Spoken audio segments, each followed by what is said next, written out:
Brock Bowers, Ladd McConkey. Brock Bowers, Ladd McConkey. Brock Bowers, Brock Bowers, Brock Bowers. Thanks for the show, everyone. This is Film Don't Lie. That's essentially what this is going to end up being. Film Don't Lie from UGAsports.com. Brent, Rollins, Dayne, Young, presented by Breda Pest Management, the official pest control of the Georgia Bulldogs. They protect Sanford Stadium. They can protect you as well. BredaPest.com. Also, ASW Distillery, distilled by dogs. 5 of the 6 founders are UGA grads. So you can support us by supporting those kind of folks. Check out ASW Distillery. Love their Instagram page specifically. Brent, we're going to say a lot of nice things about Brock Bowers and Georgia's offense. And yes, I do say it in that order. Typically, the quarterback gets the name for that. And Carson Beck, he played a good game here. And all of it molds together. And whatever people think about Mike Bobo, he's able to help get Brock Bowers the ball. And you're seeing nationally now, 19's in the Heisman race. And for good reason. And we're going to show why. And for, like you said, for good reason. But, you know, we all off season. Well, what do we know about Carson Beck? I mean, we've only seen him in sort of game situations. Well, he's down 14-3 at half against South Carolina, played great in the second half. Now, down 10, thrown a pick on the road in that environment, which that place is nuts. And, you know, crazy stuff was happening. And again, played well. And especially on the money down.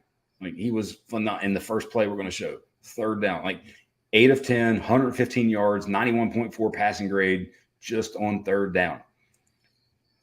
One thing that I saw in my rewatch as a theme here, and this is Carson Beck's best friend, I think, for the rest of the season, if McConkey and Bowers can be healthy. Line those two up beside each other, because so many good things came from this. 3rd and 9 here, lined up on the same side of the field. You see the routes here. And McConkey essentially ran this same route about 4 times in this situation, and Auburn couldn't do anything about it because he's such a good route runner. Yep, and that's you first saw him in the game on 3rd down, and he just gets open. The dude just gets open all the time. And this is a great job by Beck, 1, knowing he's going there, but 2, drifting just that slight little bit in the pocket because of feeling what's going on in front of him, creating the throw in. Feels that inside, let me drift just a little bit. Good footwork there. Reset. Throw an accurate ball. But yeah, Ladd just won. And what's amazing, like, there's no other place to go with the football. The safety that's on that side of the field brackets. You see him kind of at the very end coming down on Bowers. He brackets, you know, double covers Bowers here on the first 3rd down. And having Ladd just as a winner right there, that's a big deal to get 84 back. So you see him. That was a safety on this side of the field. So Ladd, definitive 1-on-1, go win, first down, keep rolling. When Carson Beck has it flowing, his arm strength is fantastic. And this is just a beautiful football delivered. Yep. That was the first down, Georgia. Now, all right, I'm not circling this on here. That's Gary. That's Gary. He's getting the telestrator, so you'll see the difference here. But so this is the one that the interception. This interception, great play from Jalen Simpson from Auburn. And it's to Marcus Rosemary-Jackson at the top. I'm pointing out here, though, I don't think necessarily this is a bad read or anything, but I just look at the bottom here, and mainly where I would say it is. You can say that. I've been maybe a little too harsh on some of these bad reads, but yeah, rah down the seam here. So this is one where you're anticipating what the defense is doing as opposed to what they actually do. So run it back to the very beginning. So when you look at this play, like, you just missed it. Go back, pause right before it starts. So right before it starts, Beck looks to his right, so he gets the guy going in motion, right? So then as he gets the guy going in motion, that's what the safety does. He's rolling over. The other one's coming down. So they go from a middle of the field open look, 2 safeties, middle of the field open, to now sort of a closed look, or at least a single high look, that guy coming down. He's taking his eyes down the center, so takes his eyes down the fake. Well, when he pops his eyes back up, that guy's completely not in his picture anymore. I don't know where he thought, but when that guy does that, and with his eyes completely on the dig like that, throw that sucker over the top, like, just, you've already seen it. You've seen it earlier in the season. That's the ball. And what's interesting is you look at on the all 22, like, that's exactly where he's looking. It's almost like he's anticipating here what the defense is doing versus what they're actually doing. And he's thinking, oh, somebody's going to stay high. So there, I'm now coming back to the sort of backside dig, and that guy just makes a heck of a play. Yeah, he makes a heck of a play. And I guess maybe that's the reason I find it, because the result of the play is the interception, ball goes to Auburn, and Georgia had an open receiver streaking down the field. On its face, that looks bad. Yeah. But my takeaway from this is that it was a good throw, and Rosemary makes a good route here. Like he runs it well. There's space there. It's just a great play, and sometimes that happens. And it's one where he just sat on it though, and it's one just throw that ball. That's got to be thrown to me over the top, but. That's learning. That's learning. We talked about this sort of within all the videos we've done, how defense is going to consistently change the pre-snap look versus the post-snap look. This 3rd and 2 is fun because we've heard about Brock Bowers getting the ball at running back, and this is as close as we've seen to it. Brock Bowers at fullback. Did you have that one on the bingo card? I didn't have a fullback anywhere on a bingo card. Yes, exactly. But hey, this is one where Bubba brought back the fullback, right? That's kind of a thing. And what's amazing here is the fact that Tate Ratledge gets destroyed actually makes the play. Like it creates the hole, because 50, it's the same as if Tate blocked him the entirety out of the way versus 50 he pushes him so far back that he creates the hole himself, and there's room for him to slide through. Just amazing how that worked out. It's all Xavier Truss doing. Like I remember the Bush push, the old Notre Dame USC game. Yep. Good job, Del. Good pull, good push, pull, all of it. Trust pull? I don't know. But think about what they did with Bowers in this game. We see Bowers at fullback. We saw him inline tight end. Obviously, he's spread out all the time. You saw them run a diamond formation a couple times with him and Dylan Bell, and then Dejan Edwards in the pistol. So getting creative in terms of how they do some of the run and also play action game, they're going to have to do that because they're not dominating the line of scrimmage up front. And their quarterback's not a running threat. So you have to be creative in some of those ways, and they did that. You think they have a version of this where there's all kinds where he gets to do a jump pass? I mean, that would be interesting. Goal line version. Yeah. I mean, you have to have someone coming up from the top here. But. He's done there. He's run for one. He's caught one. He doesn't have an interception, though. So we need to get him an interception, maybe a pick six, and then a passing touchdown for us to say he truly does it all. I'm going to assume he can do it all. Hey, looky there. We have McConkey and Bowers together again. Good things usually happen with that. And it's 3rd down again. What do you know? And this was a great job. So what's interesting about this is this play, Bowers motioned to that side of the field. They were going fast. And then the sideline checked to it. And Beck what's amazing about the play is you think, all right, well, Beck doesn't throw the ball down the field. Look where he throws this ball versus where the ball's caught. Like, it's a 20-something yard throw, but it's the line of scrimmage versus how far down the field you are, because he's drifting, and it's not bad pocket the way I think Fairchild got stepped on or something. And he tripped up and got punched down, but he's drifting, good patience, and the little hitch, by the way. Good little sort of ball movement from him makes number one go up to Bowers. And then again, he's accurate in that range. He is very accurate with the football and has been all season. Great job. Can't say enough about 3 first downs for Ladd out of his 4 receptions. I mean, just the route running here from McConkey. There. And then, by the way, I've said this for years, and I'll keep saying it. He's a straight line, faster version of Hunter Renfrow, and he's going to play in the league, and he's going to be really good. If he stays healthy, totally agree here. And look, I get with the smaller white receiver, sometimes you pigeonhole them as like the reception guy. Wes Welker and Edelman and all those guys. McConkey's explosive. And I'm not saying other guys previous to him weren't. He is an explosive receiver. Great patience by Beck. We've talked about sort of rushing things. This is great patience. Don't take that there. Boom. No, you got that behind it. Go. Boom. And you noted Fairchild, Micah Morris came in for much of this game. And I mean, I think we've seen sort of a consistent rotation. Oh, is that again? There they are again. I'm learning how to do this football film thing. Find those guys. Yeah, find those 2 guys. And it's the same sort of thing. Like, you think, all right, he doesn't push the ball necessarily down the field. It's a 10-yard, a 12-yard completion or something like that. This ball's thrown, I think, 21 yards, right at 20 yards. He throws it from the 27. Boom, it's caught right around the 48. Great job. Again, patience, the I drift. circled the safety just because the step to the inside of the field, I think that tells back, all right, fine, McConkey's going to be open here. And boom, foot in the ground. It's McConkey. Who's the guy on Twitter that just Coach 30? Yes, I'm going to piss down my leg. I'm not an athlete. All those things. Yeah. Yes, Coach 30, I think is what it is. Yeah. He does a good job. Yeah, he's funny. I love him. I gave him a free shout out. Maybe you should sponsor what we're doing because this is definitely one of those.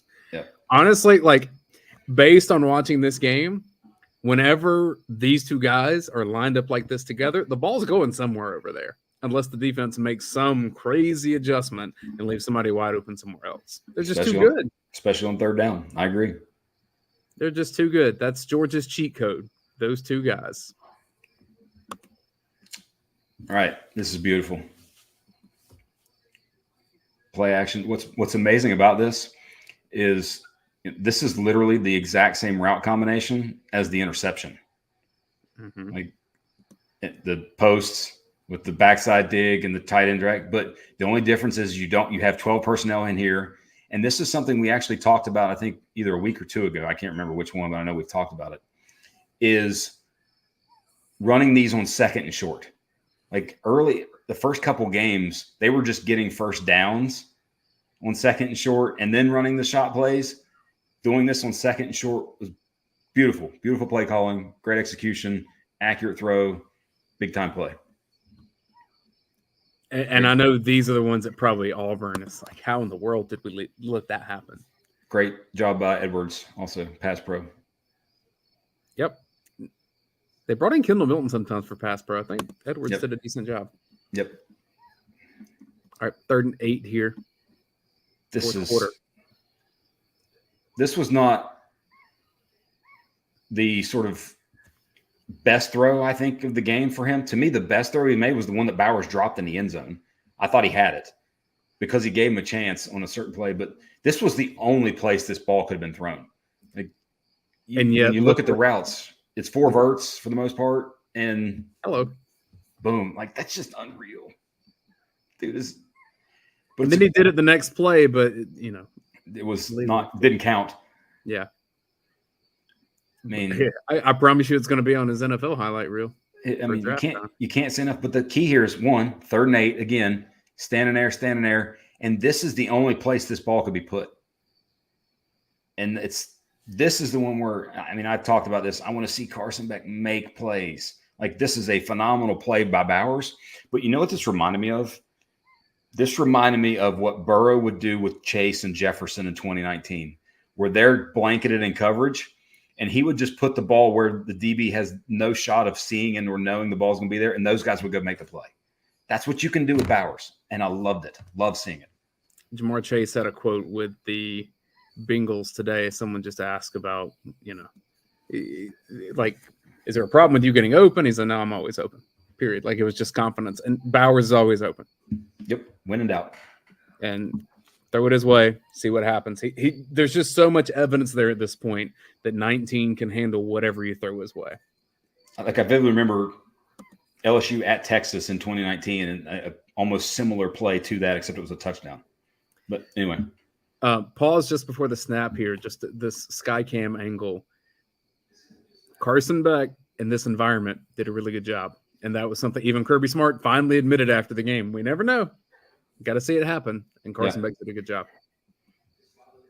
This was one, though, that he probably wanted to have back, right?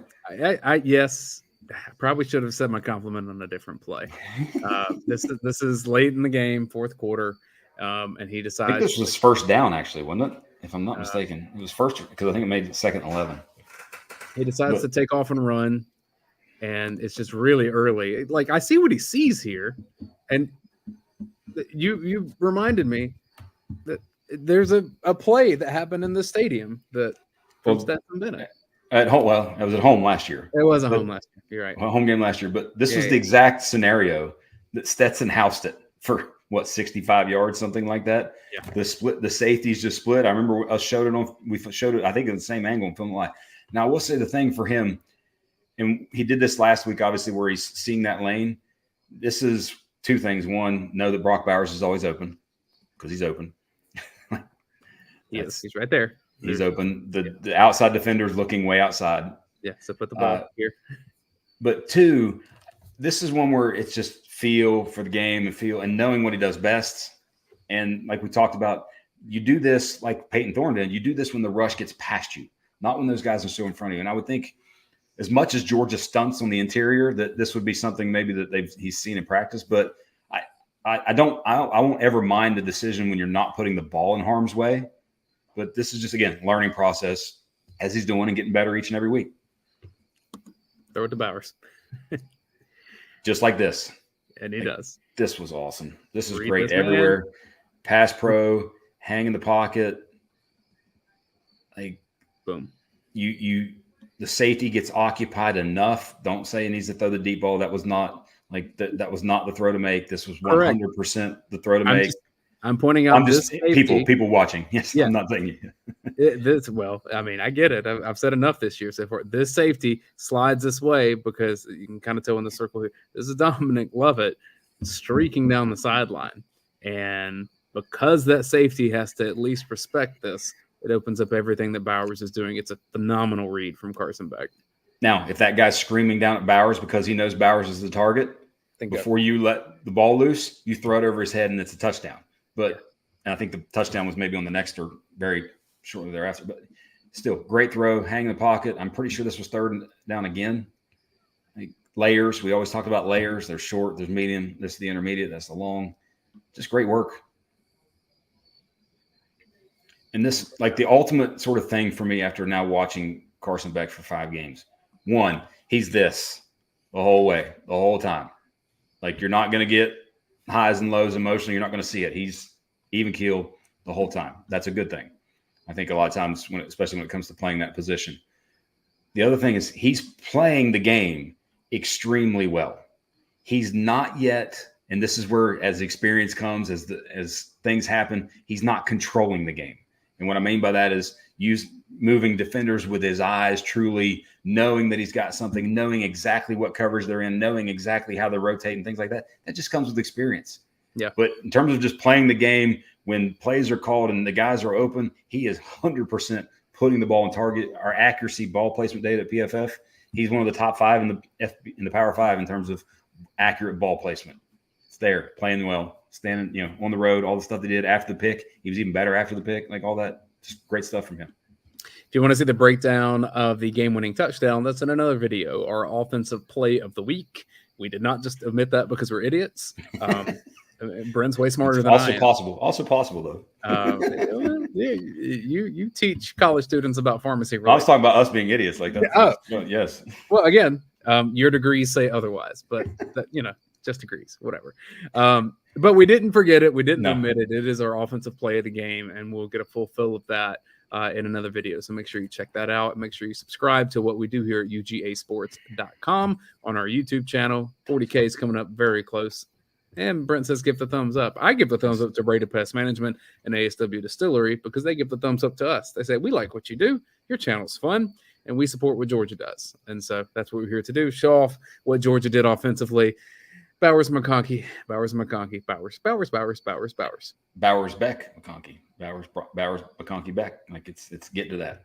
Slide in a Dayne. Just a little pinch of Dayne. A little pinch of Dayne. Some more Lovett.